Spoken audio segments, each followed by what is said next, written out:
Ah, there you are. You felt it, didn't you?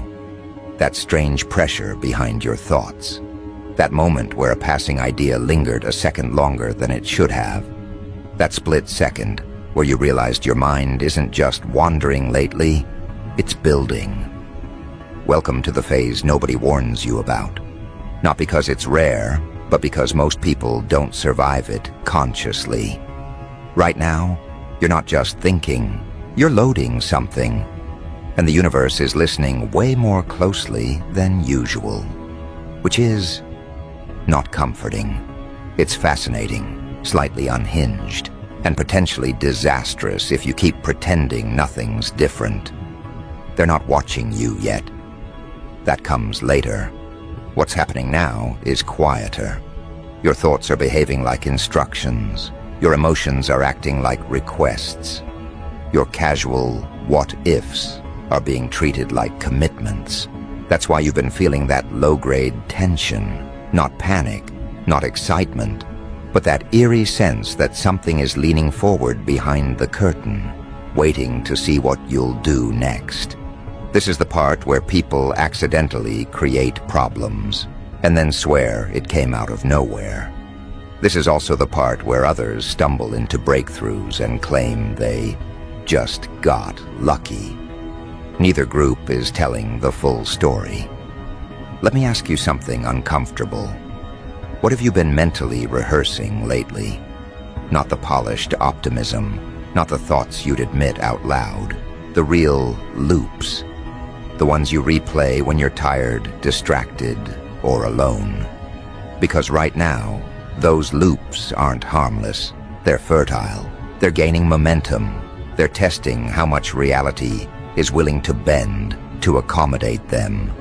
And if you're not paying attention, you'll wake up surrounded by circumstances that look suspiciously like your inner world decided to externalize itself overnight. This is why you need to be careful. Not afraid. Careful. There's a difference. Fear scatters energy. Care sharpens it. And what's moving through you right now is sharp enough to cut in either direction. The energy of creation doesn't discriminate. It doesn't reward morality. It doesn't pause to ask if you're ready. It simply responds efficiently, almost aggressively. Whatever you keep feeding, emotionally, mentally, imaginatively, is being taken seriously. You might already be noticing the speed, how things are responding faster than they used to, how conversations feel loaded, how certain ideas refuse to stay hypothetical. You think about someone and they reach out. You imagine an outcome and the pieces start rearranging themselves without consulting you. You feel irritation and suddenly obstacles appear as if summoned. You feel curiosity and suddenly information finds you. It's subtle enough to dismiss, but persistent enough to feel intentional. That's the danger. And the opportunity. Most people think creation only happens when they're trying to make something happen. When they're visualizing intensely or setting intentions like they're filing paperwork with the cosmos. That's not what this phase is about. This is background creation, passive creation. The stuff that happens while you're telling yourself nothing is happening. The stray thoughts, the emotional residue, the stories you keep telling yourself about how things usually go. That's the raw material being processed right now. No ceremony required. And here's the part that usually irritates people when they finally see it. You don't get to opt out. You can only participate consciously or unconsciously. Either way, the process continues. Ignoring it doesn't stop it. It just hands the steering wheel to whatever habit has the strongest grip on your attention. And habits are lazy. They don't choose what's best. They choose what's familiar. That's why this moment feels contradictory. Calm, but intense. Quiet, but charged. Nothing dramatic is happening on the surface, yet everything feels like it's leaning forward, like the pause before a decision you didn't know you were making. This isn't pressure from outside. This is internal momentum reaching a threshold. And thresholds don't announce themselves politely. They reveal themselves after you've crossed them. You might feel tempted to drift, to daydream more than usual, to mentally rewrite the past, or fantasize about different futures. Normally that would just be mental noise. Right now, it's rehearsal. And rehearsals have consequences when the stage lights come on, whether you're ready or not. The energy moving through you doesn't distinguish between deliberate focus and idle imagination. It just multiplies whatever you linger on. This is where people get sloppy. They assume that because they're not doing anything, nothing is being built. They underestimate how powerful repetition is when conditions are right. They underestimate how quickly an idea can turn into a pattern when the environment is cooperative. And right now, the environment is extremely cooperative. You might also notice people around you acting off, responding to you differently, misreading you, overreacting, projecting. That's not random. When your internal state shifts, even subtly, it changes how others orient themselves around you.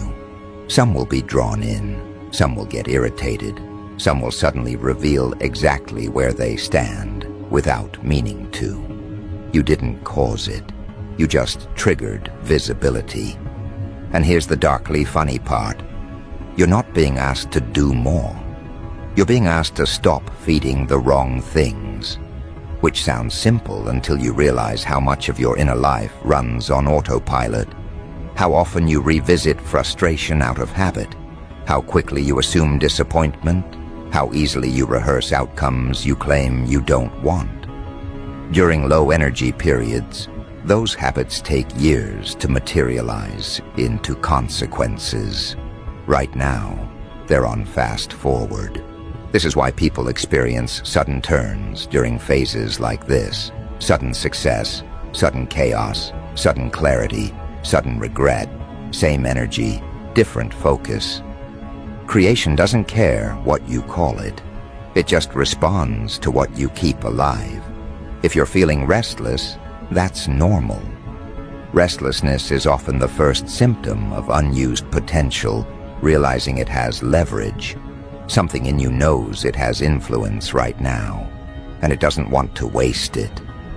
That can feel exhilarating or deeply uncomfortable depending on how honest you are with yourself. Because influence removes excuses. You can't hide behind "nothing I do matters" when evidence starts piling up to the contrary. This is also where people sabotage themselves accidentally. They feel the intensity and try to escape it, distract themselves, numb out, spiral. Anything to avoid the responsibility of precision. But avoidance is still focus. It still feeds something. And during periods like this, even resistance gets amplified. So no, this isn't about forcing positivity or pretending everything is fine. It's about awareness. About noticing where your attention naturally goes when no one is directing it. About catching yourself mid-thought and asking, is this what I want multiplying right now? Because multiplication is happening whether you supervise it or not.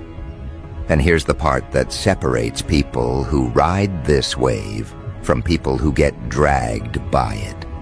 You don't need control, you need clarity. Control tightens, clarity redirects. Control creates tension, clarity creates alignment. Right now, tension will just feed more tension. Alignment, on the other hand, allows creation to organize itself around something coherent. You may feel like something is being cleared out. Old frustrations losing their grip. Old fears feeling less convincing. Or oddly enough, becoming louder right before they fade. That's normal too. Patterns don't disappear quietly. They flare up when they realize they're losing relevance. Don't mistake that for regression. It's often the opposite. What you're standing in right now is not a conclusion. It's a setup, a preparation phase where small internal adjustments have disproportionate external effects. That's why you need to be deliberate without being rigid, observant without being obsessive, curious without being reckless. Because the next part of this isn't about what you create consciously. It's about what emerges when you stop feeding the things that have been quietly draining you for years, when you stop rehearsing limitations out of habit, when you let unfamiliar possibilities take up mental space without immediately shutting them down. And once that starts happening, once you notice how quickly things respond when you shift even slightly, you're going to realize something unsettling and empowering at the same time. This intensity isn't random. It didn't show up to punish you or reward you. It showed up because you're finally capable of handling consequences faster than before. Most people never reach this phase because consequences terrify them. Not the obvious ones, but the subtle ones. The ones that arrive without drama and still change everything. You're different, not because you're fearless, but because you're tired of pretending that nothing you think, feel, or choose really matters. Right now, it matters more than usual. And that realization alone already separates you from most people moving through the world half asleep. What's happening now is refinement. The excess is starting to burn off. Not explosively, methodically. Old emotional habits are losing efficiency. Old coping mechanisms aren't delivering the same comfort. Old narratives feel heavier than they used to. That's not loss, that's incompatibility. You're outgrowing patterns that only existed to help you survive versions of yourself you no longer occupy. This is why some things are starting to irritate you more than they should. Conversations that once felt harmless now feel draining. Environments that once felt neutral now feel loud. People who thrived on your availability are sensing a shift they can't quite name. You're not pulling away intentionally. Your energy is just reallocating. And reallocation always exposes dependencies. Here's the part people rarely acknowledge. When creation energy spikes, it doesn't just build new things. It reveals inefficiencies. It highlights leaks. It shines an unflattering light on where your attention has been going without a return. And once you see those leaks, you can't unsee them. You start noticing how often you give without replenishment. How often you entertain thoughts that never lead anywhere useful. How often you keep doors open out of politeness long after the air stopped circulating. This is not the moment to romanticize struggle. Struggle is not noble here. It's wasteful. Right now, effort without direction just feeds exhaustion faster. Precision matters more than intensity. Awareness matters more than ambition. You don't need to push harder. You need to stop bleeding energy into places that no longer deserve access. And yes, this is where things get uncomfortable. Because some of what you've been feeding isn't external. It's internal loyalty. Loyalty to outdated self-images. Loyalty to stories where you're always the one adapting. Loyalty to versions of yourself that learned to stay small to stay safe. That loyalty once served a purpose. It kept you functional. It kept you moving. But right now, it's costing you momentum. Momentum is the key word here. You're not starting from zero. You're carrying speed. That's why even small internal adjustments are producing noticeable effects. That's why half decisions are suddenly showing consequences. That's why hesitation feels heavier than action. When momentum is present, direction becomes everything. You may notice that certain desires feel sharper now. Less negotiable, less theoretical. You don't just want change. You want alignment. You want coherence between what you think, what you feel, and what you tolerate. And tolerance is the silent architect of outcomes.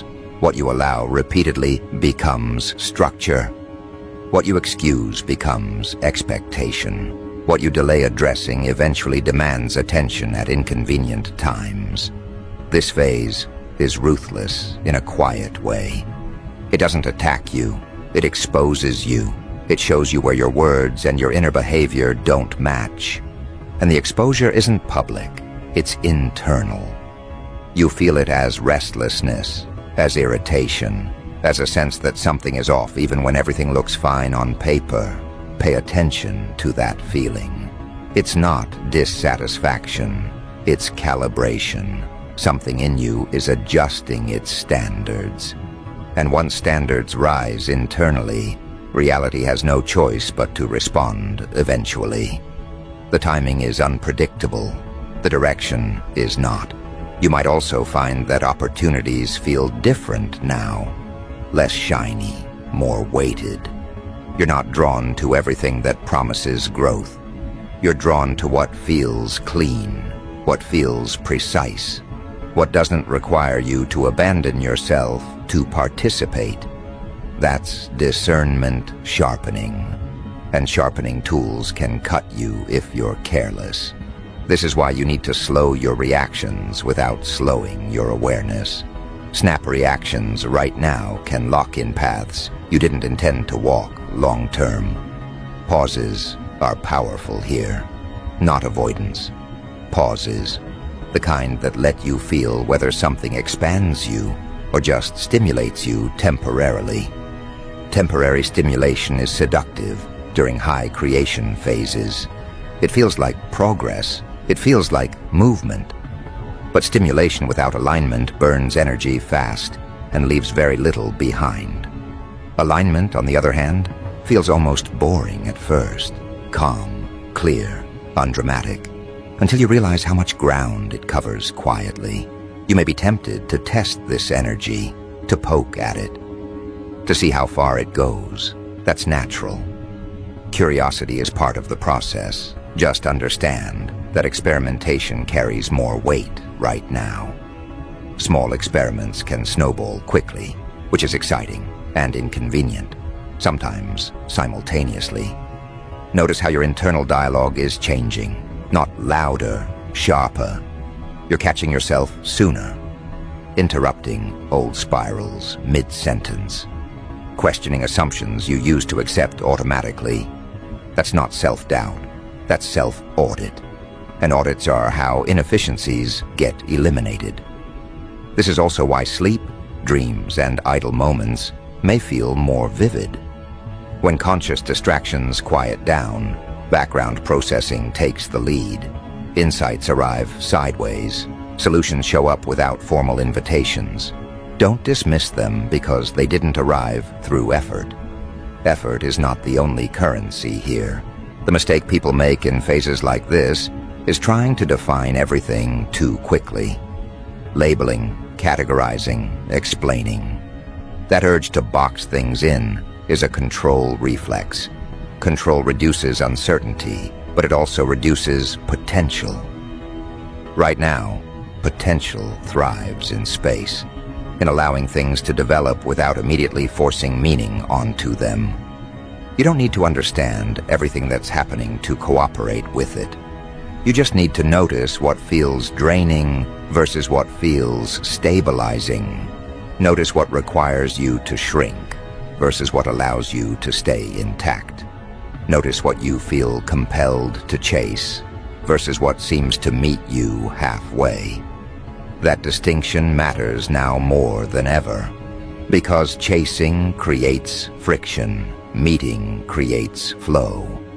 And flow during periods like this compounds faster than effort ever could. You may feel like certain doors are closing without discussion. That's not punishment, that's filtration. When your internal state shifts, anything incompatible naturally loses access, sometimes quietly, sometimes abruptly. Either way, the result is the same: less noise, more signal. And with more signal comes responsibility. Not responsibility in the heavy sense. Responsibility in the sense of authorship. You're beginning to realize that you're not just reacting anymore. You're shaping, even when you're not trying to. Especially when you're not trying to. That realization can feel isolating, because it means you can't fully relate to people who insist nothing they do matters, who blame randomness for patterns they refuse to examine, who treat their inner world like a junk drawer and wonder why their external life feels cluttered. You don't need to confront them. You don't need to explain yourself. Explanation dissipates energy here. Presence does more. Your shifts will speak for themselves, and not everyone will like what they hear. This is where discernment becomes protection, not walls, filters. You're learning where to place your attention so it multiplies something useful instead of something familiar. That learning curve is steep, but it's temporary. Once the calibration stabilizes, things feel simpler, cleaner, less effortful. But before that happens, there's a narrowing, a period where options feel fewer but more meaningful, where distractions lose their appeal, where you start choosing depth over breadth without consciously deciding to. That narrowing is not contraction, it's focus. And focus, right now, is the difference between accidentally recreating old cycles and allowing something entirely different to take shape. You may notice that your patience is changing, not thinning, clarifying. You're less willing to explain yourself, less interested in justifying boundaries, less motivated to keep things afloat that require constant emotional maintenance.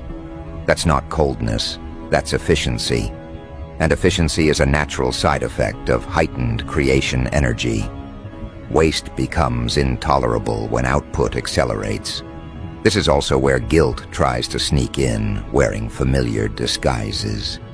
The urge to soften your standards so others don't feel uncomfortable. The temptation to second-guess clarity because it might inconvenience someone else. Watch that impulse carefully. Right now, guilt is often just misdirected loyalty. Loyalty to older versions of relationships that were built around your availability rather than your alignment. Notice how some people respond when you stop overextending. Some will respect it instantly. Others will push.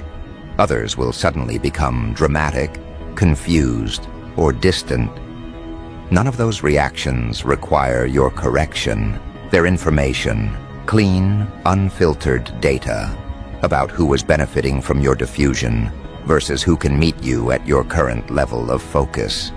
This narrowing also applies internally. Certain thought patterns don't survive scrutiny anymore. You catch exaggerations faster. You question emotional assumptions sooner. You're less willing to spiral just because a thought is loud. That doesn't mean emotions disappear.